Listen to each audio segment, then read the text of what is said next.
Welcome to the Parenting with Impact podcast with your hosts Elaine Taylor-Klaus and Diane Dempster, co-creators of ImpactParents.com, an online community, award-winning blog, and service organization helping parents all over the world to raise complex kids become capable, independent adults. Elaine and Diane are certified coaches with personal experience raising children with challenges such as ADHD, anxiety, and more, and extensive experience in guiding parents to raise their complex kids with confidence and calm. On the podcast, Elaine and Diane interview experts, bringing you cutting-edge information about your child's challenges, teach you real-life strategies to create lasting change, and demonstrate how coaching can guide you to parent your complex kids, one conversation at a time. For the essentials of Elaine and Diane's coach approach to parenting, download a free tip sheet at impactparents.com/podcast. Welcome back, everybody, to another stimulating conversation with Elaine and Diane. Way to set it up. We got to stimulating? Holy cow. Pressure's on. I think we do. We do have stimulating conversations. And this is a topic that we really jazz on, that we've been talking about for quite a few years. Up until now. Yeah, right? we teach perspective shifting as like a core concept in coaching, which is really kind of, if you can look at a situation differently, you can tackle a situation differently. And that's kind of the overarching thing. And there's one perspective shift that we really wanted to talk about today, and that is up until now. So what does that mean? Well, I'll tell you what I think it means, and then I want to give you the history of it because it's kind of interesting. So the notion of up until now is, as a parent of complex kids, whatever dynamic you're in, no matter how old your kids are, no matter what you're dealing with in your family dynamic, there's absolutely nothing you can do about anything that's happened up until now. Right? Nothing is ever going to change the past. There is no time travel that's going to take you back and let you do it over again. You can woulda, coulda, shoulda all day long, and it's not going to change anything. But what's amazing is that you can do something about anything that happens from here forward. You may not be able to change necessarily the circumstances of what's happening, but you can change how you respond to what's happening. And that has this profound impact.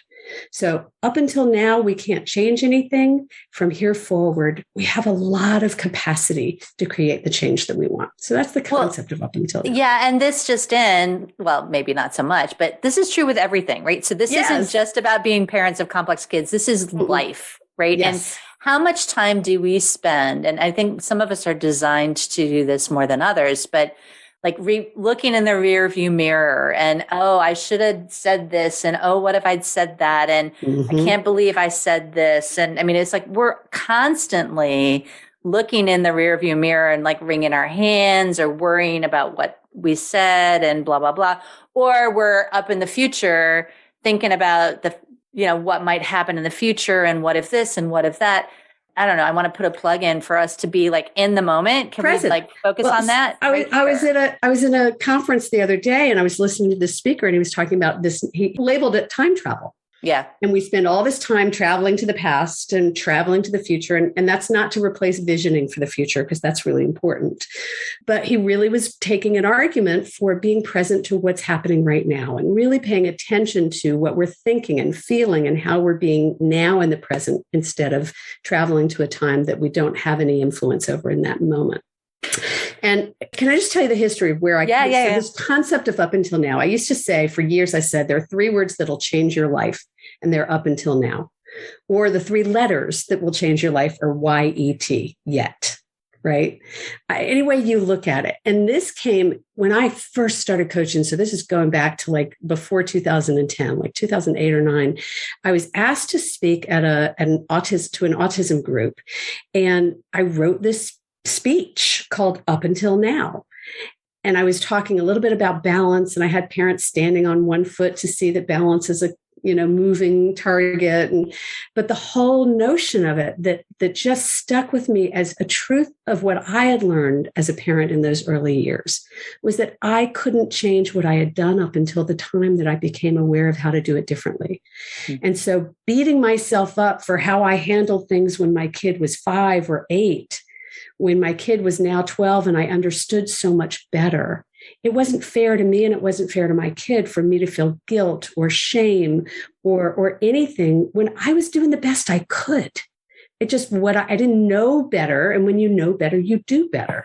Right. Well, and I think that people have a hard time with that construct of everybody does the best that they can at the level of consciousness and the level of information that they have. And I believe that in the core of my heart. And even if that's hard for you, because now you know better, it's hard to kind of say, well, I should have known better back then.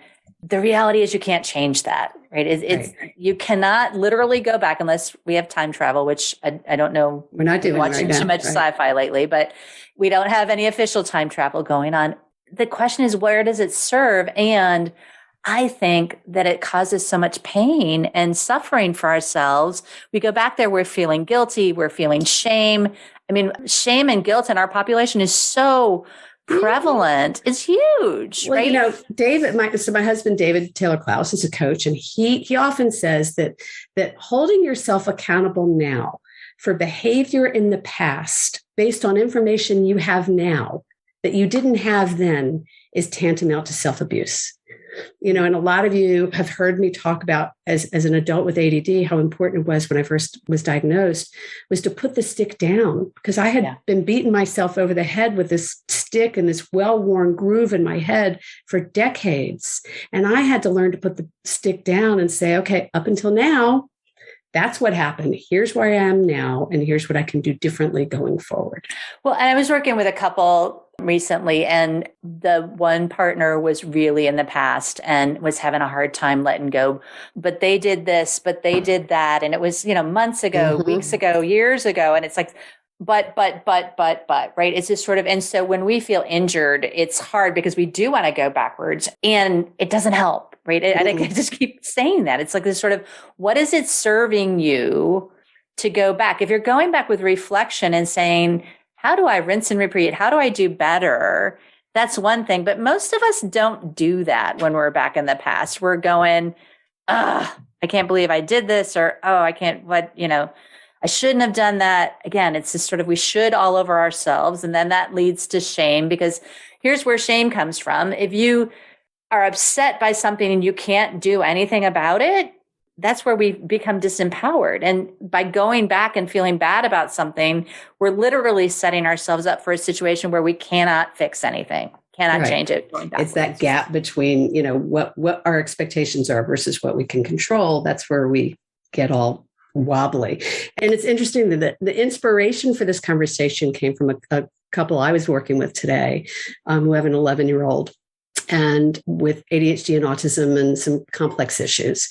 And the dad was talking to her about, she had, made some mistakes. She had, cut her own hair or whatever it was. And the dad was talking to her and wanting to, what we call in our world, fail forward with her, but he wanted to do it in a way that didn't have her feeling shame. Yeah. And so he really said to her, we're not going to forget the past because the past has happened. We're going to experience it. And what we can do is talk about it and think about it and learn from it so that we can make peace with it, so that we can move forward in a new way and make different choices. And I loved that idea of making peace with the past to be able to move forward from a place of acceptance and consciousness. Well, and maybe that's where the whole, if we knew better, we would do better thing comes in. It's like this, if you can get to the place where you believe, you know what, I did what I could and your intentions were amazing. Even if you didn't do the same thing that you would have done today, your intentions 3 years ago or whenever it was not to screw up your kid or to screw up the situation. That's not, you wanted to be a great parent. And at that time, you did the best thing you thought you could do to be a great parent. And the question is, what do you do now to make peace with that? How do you convince yourself? So I'm laughing because one of the, previous podcast I would point you to is we did one on parenting as damage control, right? Oh yeah. It's not whether you're going to mess up, it's how. So accept that you are and allow that to just be and make peace with it. And so that podcast might be a way to help you make peace. Yeah. I was talking to somebody again this week about I think I said this in the other podcast. It's like, I've got a college budget for each of my kids and I got a therapy budget for each of my kids. Exactly. I know for sure they're going to need something at some point. And that's normal, right? That's healthy. Yeah. That's when we know that we're helping them grow. Okay. So up until now is a powerful perspective. The other thing I want to mention is often when I teach up until now, when I think about it, the notion is what I want for the people in our community, what I want for those of you listening is to have what I like to call a bring it on attitude, right? Mm. I want you to know that you've got these skills in your back pocket and some of them in your front pocket and all over you. And you've got what it takes to handle whatever's coming at you. And life is going to throw stuff at you. And you're going to be on this rapid roller coaster going rapidly from one situation to another with no lack of enthusiasm, right? Or energy. And our job is to learn to kind of dance with what's coming without melting down or freaking out or having a fit every time something changes or a wrench gets thrown into things, right? Because that's going to happen.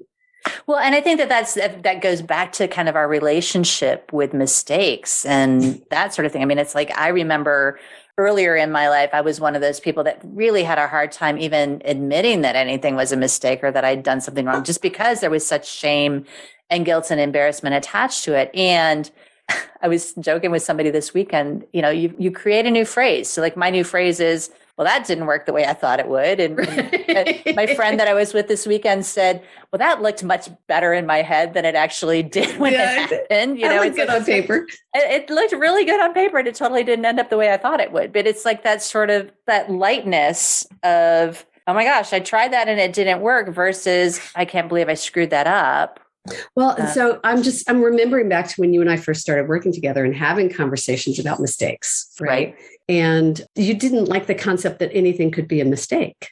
Oh, well, that's a whole other side of it, right? Right. But for me, it's like, as we learn to live with what it is that makes us human, which is to make mistakes and trial and error, that acceptance is so much a part of being human. Mm. And so part of this message, I think, the up until now, is an acceptance of our humanness and what it was that got us here. And that doesn't mean that it was all beautiful and roses, because it wasn't for anyone.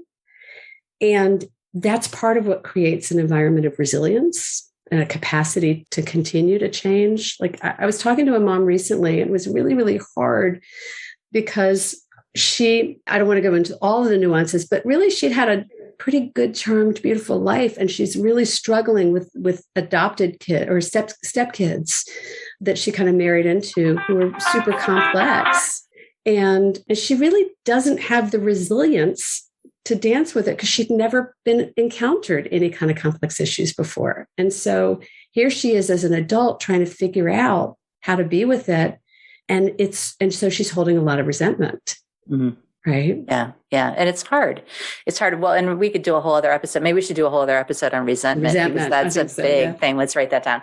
But so what was coming up as you were saying that is just the idea, when I think about shame and guilt and worry, right? Shame and guilt and worry are really heavy emotions. And a lot of times we go to shame, guilt, and worry when we don't know what else to do, right? It's just sort of, I'm stuck.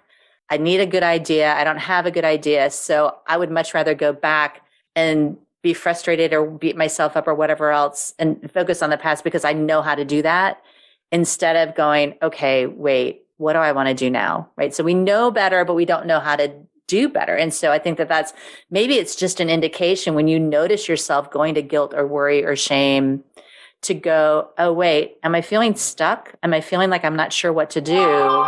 Or is there something else going on with me right now? But have that be your emotion is an indicator, right? It's just sort of, I notice I'm feeling shame, instead of like falling into it, to go, oh, wait, I'm feeling shame right now. How do I want to move forward from here? It's an indicator that something's not as it should be in my body or in my brain right now. Well, what I love about what you're saying is this notion that we default into habits of action, but we also default into habits of thought, habits of thinking. And what we're talking about is that because as you were saying it, I was thinking about how many parents spend all this time collecting information because they know how to do that. Right. We go to guilt and shame because we know how to do that. Mm-hmm. And until we have a new path forward, we're going to default to the habit. And so really, in some ways, what we're talking about is breaking the habit of beating ourselves up and blaming ourselves and And again, it's a sort all of over ourselves. Right. And how much of this is because we don't know how to fix the situation, right? It's just sort of, and we're dealing with parenting of complex kids. It's not about fixing the situation. And yet we see a problem and we want to fix it. And so, and then we don't know how to fix it, or it's out of our control because it's really our kids to do or our co-parents to do or whatever else. And then we're like, but I still don't know how to fix this, but I got to fix it. And it's this sort of, we're hungry for control. We're hungry to do something. And we're afraid to get it wrong because we feel like we got it wrong in the past. And then what we really need is experimentation and trial and error and creativity. And we end up shutting down because we don't know how to get to that because it's just too hard. So yes. And as I'm hearing you, I'm remembering we've had so many people over the years, either parents or teachers, and often teachers, who after a few sessions of Sanity School have come to us in tears and said, oh my God, I didn't know. Yeah. Oh my God, I didn't. Teachers especially. Oh my God, what I said to those parents, I didn't understand. Or parents saying what I said to my kids, I didn't know. And really, like, the feeling, the emotion, it's not just shame, it's remorse, right? Yeah. It's like, I can't do that over. And I, oh my God, right?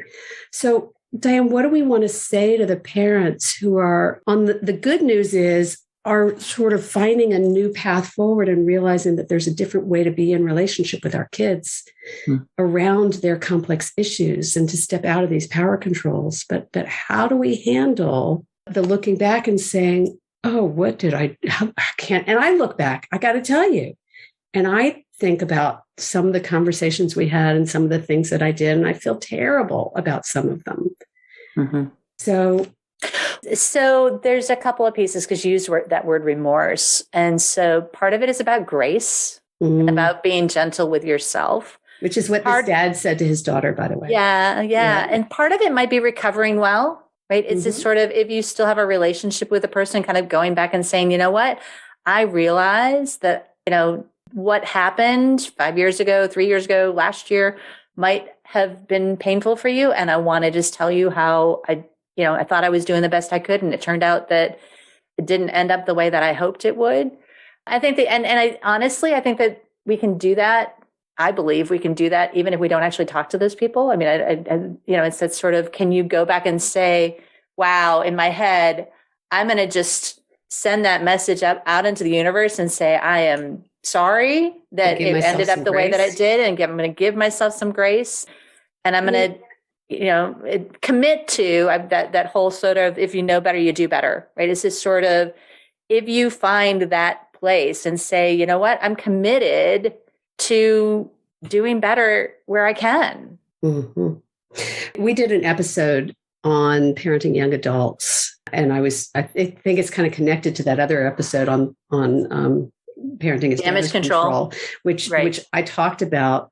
I had this experience with my young adult kids, where I kind of had this conversation where one of my kids said to me, just because your intentions were good, it still hurt. Yeah. And it was a really powerful opportunity for me to say, yeah, I get it did. And I'm really sorry. And to truly, authentically, with compassion, apologize for my role in it, without making excuses, but also without beating myself up, because there is nothing I can do to change that. And I've done a ton to change that. If you think about it, like, look at where I am now versus where I was then. And that's what I said to this one kid. It's like, yes, your younger siblings had a different parent than you had, but that parent that they got is also still your parent now. Right. And so we get to keep moving forward with this. And it was really healthy for them to hear me say, I'm sorry. And it was really healthy for me to be able to say, I am sorry. And I did the best I could. And I know it wasn't always good enough. And here I am still working at it. Right. And we're doing the work, y'all. If you're listening to this podcast, you're doing the work. You're here. You're doing the work. And we can't ask any more of any of us than to get in here and kind of roll up our sleeves and do our own work in this process of parenting. Well, and maybe your own work is apologizing to yourself. right? And saying, whoa, I'm sorry. I totally judged you. I totally beat you up. It's just sort of, that could be a great way to practice this, even if you don't go back and say anything to other people in your life, right? Or your kids or whatever else, right? But to even be willing to go back and say, hey, self, I got your back, right? It's not going to help me. It's not helping either of us for me to sit and beat you up for something that happened 3 years ago. Right. Or 13 years ago. 13, yeah, exactly. 30 years ago. Like here's where we are now. And this is what I love about coaching. And this is why I landed as a coach and not a therapist. Is what I love about coaching is at the bottom line, the essence of it. The question is, here's where we are now. Where do we want to go forward? We can learn from the past, but we're not going to dwell there because here's where we are. Mm-hmm. And that's really at the end of the day, what Up Until Now is about, is here's where we are. Where do we want to go from here? Up until now. Awesome. Thanks for listening, everybody. Thanks for doing your work, for having the hard conversations with yourselves and with others. It makes a difference, right? Take care, y'all. Thanks, everybody. You've been listening to the Parenting with Impact podcast with Elaine and Diane. For more information on the Impact Parents community or to join Sanity School for Parents, please visit impactparents.com. If you like what you've heard, please share this podcast with friends who need similar guidance and subscribe wherever you listen to podcasts.